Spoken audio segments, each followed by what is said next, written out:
Hi, everyone. Linda Meade-Barnette here with Driving Forward News. I'd like to welcome today our guest, Larry Gaines, the CEO and President of Automotive Development Group. Automotive Development Group, Larry started that over 15 years ago with his brother-in-law. It's family-owned and operated, privately held company that services automotive dealerships across the country, and they provide everything in the service department, everything fixed ops. We're going to learn today a little bit more about Larry, his team, their philosophy, and how he's grown this company to be one of the leaders in the automotive industry. Armand Grossman, the author of The Privilege of Adversity. Armand is going to be our host. Armand, welcome, and thank you so much for hosting us today. Always good to be with you, Linda. So Armand, Larry embodies the 5 qualities that you talk about, the traits of successful people: a man of his word, a man of faith, a person, a visionary, not short-sighted, a man of generosity, generous in so many ways, and also self-care and care of family. So Larry, thank you so much for joining us today. Welcome, Larry. Yeah, thank you. Thank you, Linda. Thank you, Armand, both. I'm glad to be here. So Armand, I'll let you take over from here. Armand, why don't you start this conversation? It'd be my pleasure, Linda. It'd be my pleasure. And Larry, welcome. It's always good to be with you. We've had the experience of experiencing each other at some of Linda's fabulous roundtables in the past. So I know a little bit about your past. And I know that one time you were sharing a story with me. You started off mowing lawns as a kid, and I always got a kick out of that. And then you were with UPS for a number of years, and then 15 years ago, just 15 years ago, you started this fantastic company, and the ascendancy of that company has been extraordinarily rapid. So with that in mind, I'd like to ask you the question, how did that happen, and what's the secret sauce to cause a company to be so well positioned? Well, thank you, Armand. I guess it starts with foundation. And I was blessed as a child to have a good family, a family that taught us, the value of hard work. And yeah, from a very young age, I was pushing a little mower up and down the street, trying to get, people to let me mow their grass. And from that point, the competitor maybe came out that if I'm going to cut it, I wanted to cut it better than anybody else was cutting it in the neighborhood. And that sort of allowed me to get more yards. And so that was kind of a lesson. And then, early on in high school, right into high school, I ended up getting a job at UPS, where I was a young man, or not quite a young man, managing and leading grown men. And so that was a great experience. I learned, again, the value of hard work, but also the value of respect, and being a boss didn't make you a leader. And you didn't need to be a boss to be a leader. And so I was very grateful for that time that I had there. Got a taste of corporate America at a very young age as well. Good and bad that comes out of that, right? And then that led me to a choice later, a little later in life, as to what direction I wanted to take my life. At that point, life had really been happening to me. And I'd made a sort of a choice to say, I want to start happening to life, and decided to leave corporate America. Back in those days, 20-something years ago, it wasn't as accepted and cool to step out of a large, secure company and go pursue some dream. Right now, it's great. And I love the kids today because they really are in touch with that. But it wasn't quite, or at least didn't feel that way back when I made that decision, but I'm so grateful that I did. So it sounds like the so-called secret sauce is respect for others and hard work that helped you build this incredible company. And those principles obviously were imbued with you early from your childhood, which are strong foundational skills to building such a fabulous company. What would you say to somebody who would want to know, and I know that a person watching this, Linda's show, if they were starting a company, what advice would you give to them? And let me rephrase that, because many people are afraid to leave that job. You had a good job, but you left that because you followed your vision. And obviously it paid off very well. And most people do not necessarily have what it takes to do that, though they would very much like to do it. What would you say to them?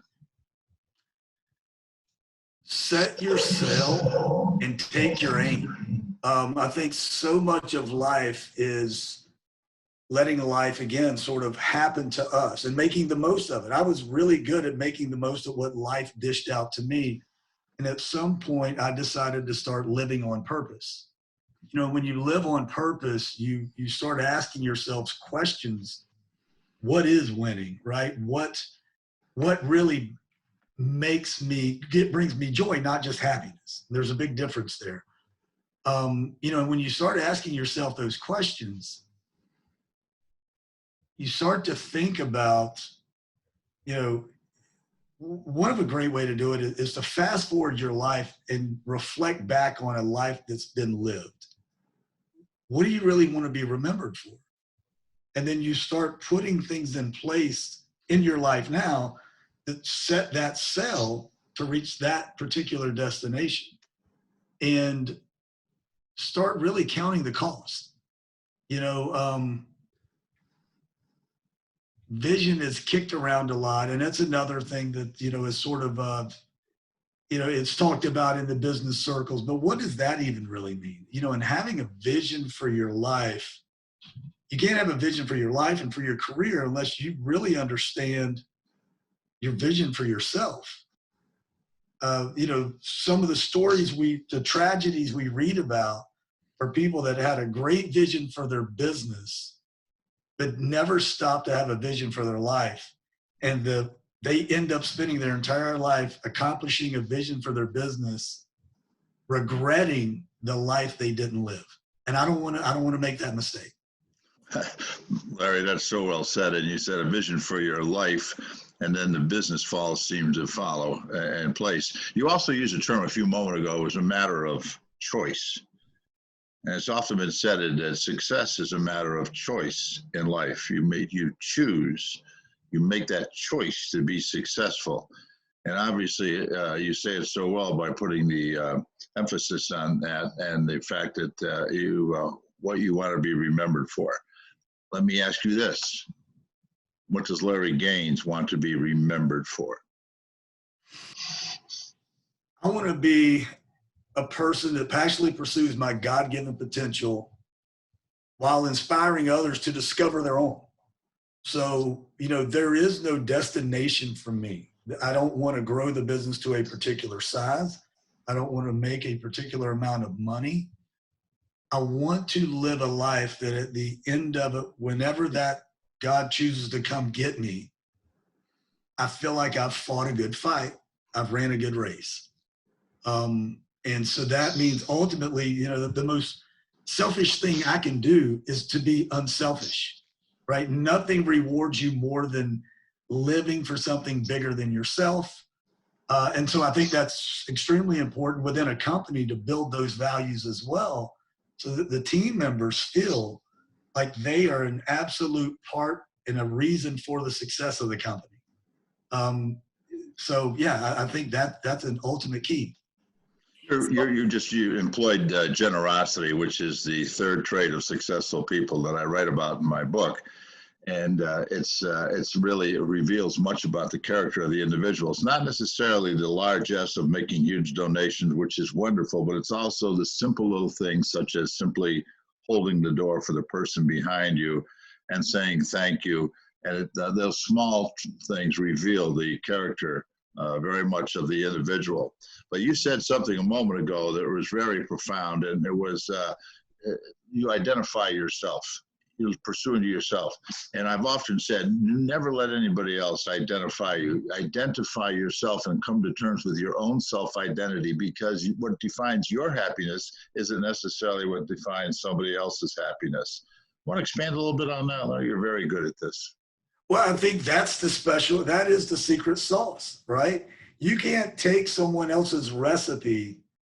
You know, there's no, I encourage people to always look at we're all standing on the shoulders of people that have come before us and prepared our path. At the same time, I don't want to be them. I want to be uniquely me.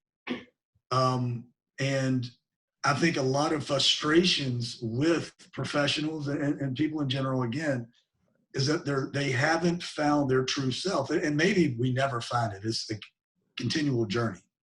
But in accepting that I am unique, some would call me strange. That's okay. I want to be committed to that.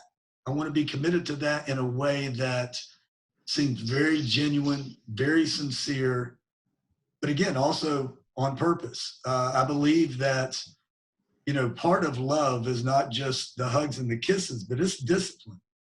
Love is standards. It's raising the standards and really being committed. It's not always this soft and warm, that's nice and it's great. And we should always try to have that as well. But discipline equals freedom, and we all say we want freedom, yet we resist being disciplined. You can't have them both. So Larry, I'd like to ask a question. Larry, in our business, we share a lot of mutual clients, and in the automotive industry, the dealer principals and CEOs of these automotive groups, they have very high standards.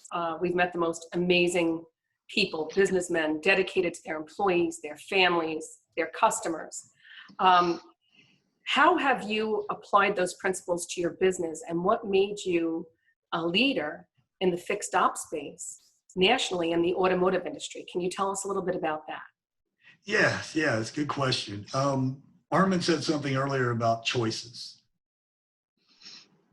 When I got into this industry, I came in, as a salesperson for someone that I knew, really had no idea what I was doing. 5 years into that, I needed to make a choice. I was unaligned with the person that I was working for.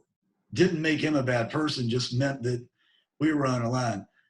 When Dave and I chose to start this company, we were making a choice that we wanted to bring to this industry, but really into business in general, a better way, than what we experienced in corporate America, what we may have experienced even in the private sector we wanted to be extremely open, honest, straightforward, and hard driven. And so those principles applied to this business is the foundation. And so, we made a choice. We didn't want to do to this industry and just take it to a higher level, right? Just sort of improve on what everyone else is doing. We wanted to shake it up.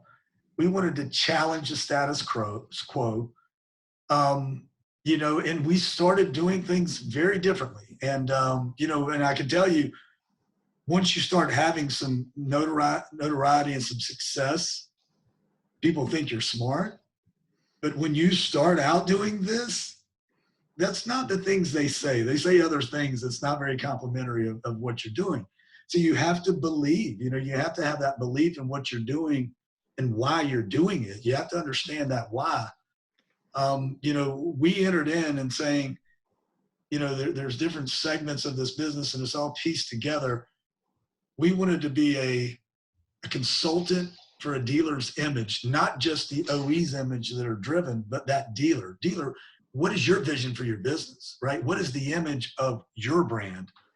And then we're going to be a design architect specialist. So we're going to take that idea and we're going to own that space and we're going to design you a solution, whether it's for a new build or trying to manage 50 dealerships in 10 states and you need help, simplifying how all of these different levels are disseminated and information is shared and product is purchased and those types of things and applied to project managing on site of a construction site, bringing the service and maintenance into this industry at the level that our customers are already giving to their customers, right? To the public in the dealership world, to taking a look at safety and compliance solutions as well.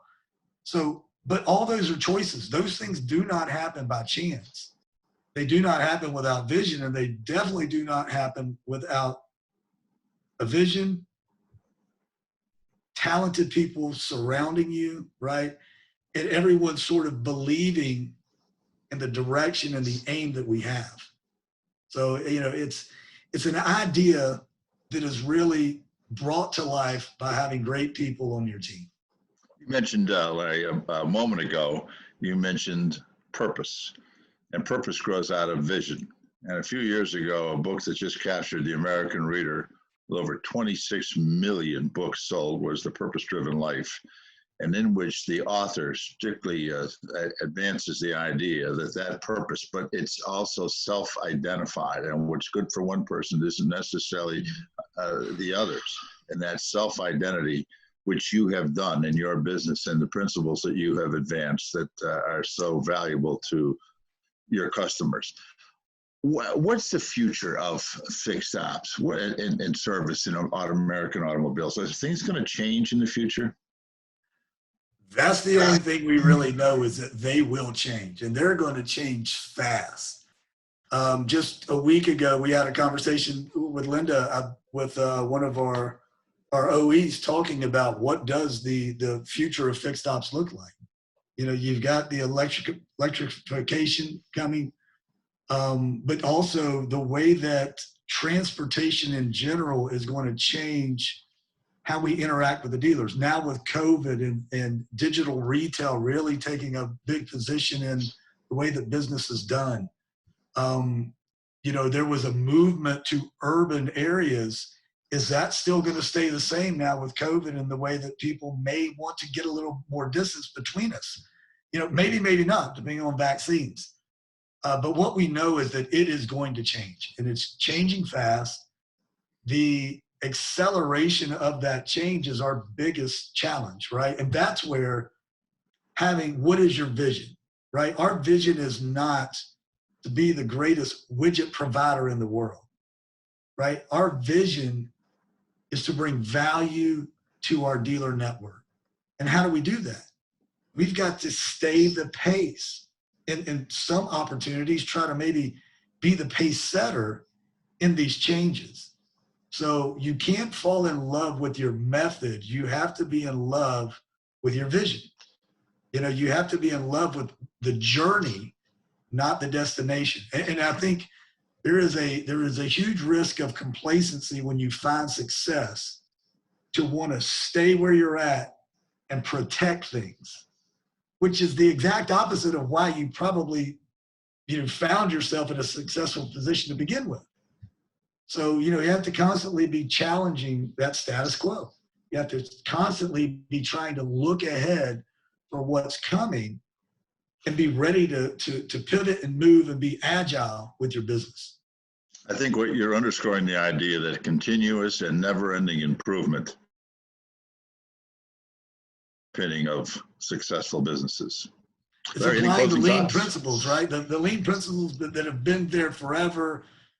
Started out with manufacturing, but how about if we apply lean principles to our philosophy? No. So Larry, I want to ask you this. So in the developments in the past 2 months with COVID, how specifically have you been able to adapt, pivot, help your dealers, encourage your employees, and lead in the way that you do? Can you share that with us? Yes. So the first thing is, right, to take the focus off of you. I mean, okay, so like everyone, we kind of went into this shock, what is really happening? And then you try to look ahead and there's no real clear path.